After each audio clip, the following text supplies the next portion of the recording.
Assalamualaikum warahmatullahi wabarakatuh. Perkenalkan, nama saya Saputri Anggreni Puspaningrum. Saya mahasiswa Politeknik Negeri Cilacap.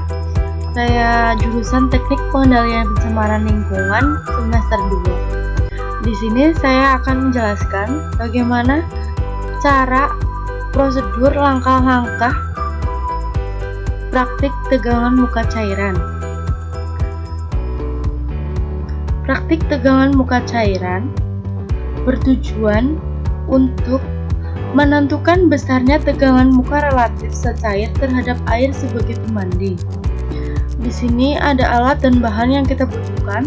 Alat dan bahan penelitian. Pertama, bahan-bahan yang digunakan. Bahan yang kami gunakan itu pertama aseton, metanol, ketiga air minum, keempat minyak bekas, kelima oli bekas. Alat yang digunakan di sini adalah gelas beker 50 ml, pipa kapiler, piknometer 50 ml, termometer. Di sini termometernya bisa menggunakan termometer yang ukuran 50 derajat atau 100 derajat. Tapi saya sarankan termometer yang digunakan adalah termometer yang 100 derajat. Selanjutnya ada neraca analitik atau timbangan analitik, dan terakhir adalah penggaris. Setelah kita menyiapkan bahan dan alat yang kita gunakan, selanjutnya kita ke langkah selanjutnya, yaitu sebelum mengukur tegangan muka cairan, kita mengukur densitas suatu cairan tersebut. Kita mengukur densitas itu menggunakan piknometer. Pertama itu kalian itu siapkan piknometer yang kosong, lalu kita timbang piknometer kosong di dalam neraca analitik, dan kita mendapatkan hasil sekian 31,81, atau mungkin setiap piknometer itu berbeda-beda, tergantung kalian mau ukur berapa hasil. Setelah itu kita masukkan cairan yang akan kita ukur tegangan muka cairan itu ke dalam piknometer sampai penuh ya, sampai penuh. Tetapi jangan sampai ada gelembung di dalam piknometer tersebut. Setelah kita masukkan cairan ke dalam piknometer, lalu kita timbang ke dalam neraca analitik, mendapatkan hasil sekian. Lalu kita menghitung densitas. Cara perhitungan densitas itu caranya massa piknometer kosong massa piknometer isi dikurangi massa piknometer kosong dibagi dengan volume piknometer. Nah, ini cara untuk menghitung densitas cairan. Jadi massa piknometer isi ini ya, di sini kita udah ada contoh ya. Massa piknometer isi, di sini ada piknometer isi itu massanya 67,35. Massa piknometer kosong itu ada 31,81. Jadi perhitungannya adalah 67,35 dikurangi 31,81, lalu kita bagi dengan volume piknometer. Volume piknometernya di sini kita menggunakan piknometer yang 50 mili. Berarti jadinya 67,35 dikurangi 31,81 dibagi 50. Nanti kita itu ketemu densitas cairan tersebut. Setelah menentukan densitas, kita itu setelah menentukan densitas tadi, kita menuangkan cairan yang berada di piknometer ke dalam gelas beker. Kita menuangkan cairan ke dalam gelas beker, lalu kita ukur suhu cairan tersebut. Suhunya berapa sih cairan tersebut? Setelah kita ukur suhu cairan tersebut, lalu kita mengukur ketinggian selisih ketinggian air di pipa kapiler dan selisih ketinggian air di pipa kapiler dan permukaan air. Di sini kita menggunakan pipa kapiler dan menggaris. Cairan yang dimasukkan ke dalam gelas beker tadi, kita masukkan pipa kapiler ke dalam gelas beker. Nanti di dalam gelas beker itu terdapat tinggi permukaan air. Lalu kita di luar gelas beker itu terdapat penggaris untuk melihat berapa tinggi air di kapiler dari permukaan air.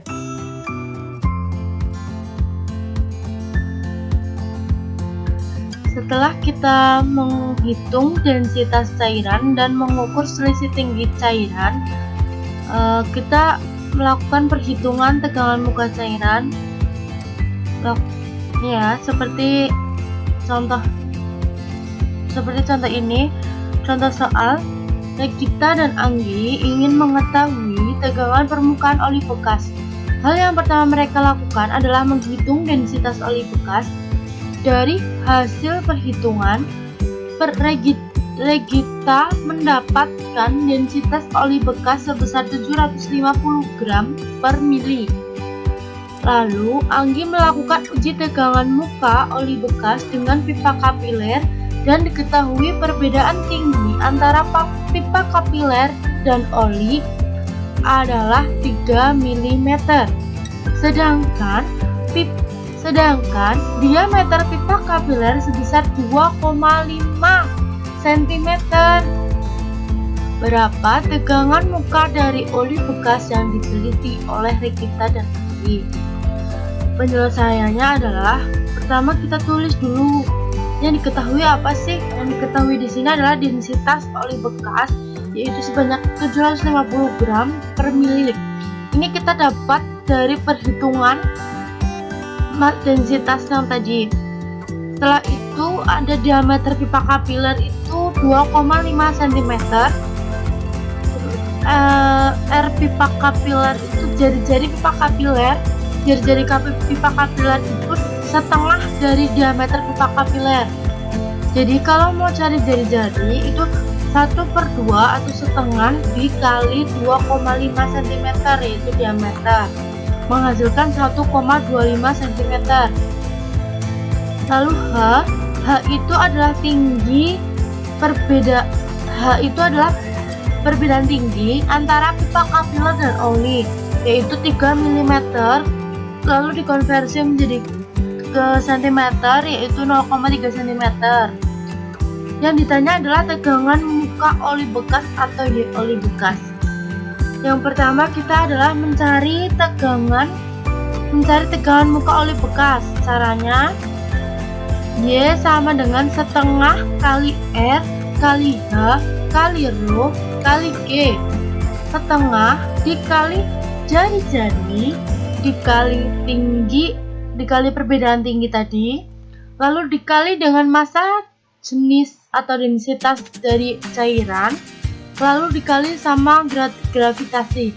Di sini gravitasinya sudah diketahui, yaitu 9,8 meter per sekon kuadrat dikali 100 cm per 1 meter.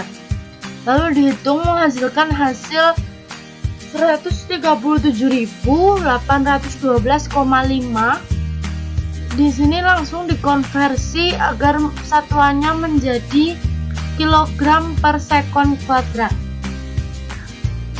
Dari perhitungan di atas didapatkan bahwa tegangan permukaan oli bekas sebesar 137,8.125 kg per sekon kuadrat. Lalu setelah kita menghitung, kita buat grafik antara jenis zat dan densitas. Jenis zat vs densitas. Jadi jenis zatnya apa? Di sini ada oli, ada air minum, ada minyak goreng, ada etanol, ada Patri Aston di sini. Lalu di sini adalah massa jenis cairan tersebut. Yang kedua adalah jenis zat dengan tegangan permukaan. Grafik jenis zat dengan tegangan permukaan itu berisi zat itu di garis horizontal, vertikalnya adalah tegangan permukaan. Nah, seperti itu perhitungan dan langkah langkah praktik tegangan muka cairan.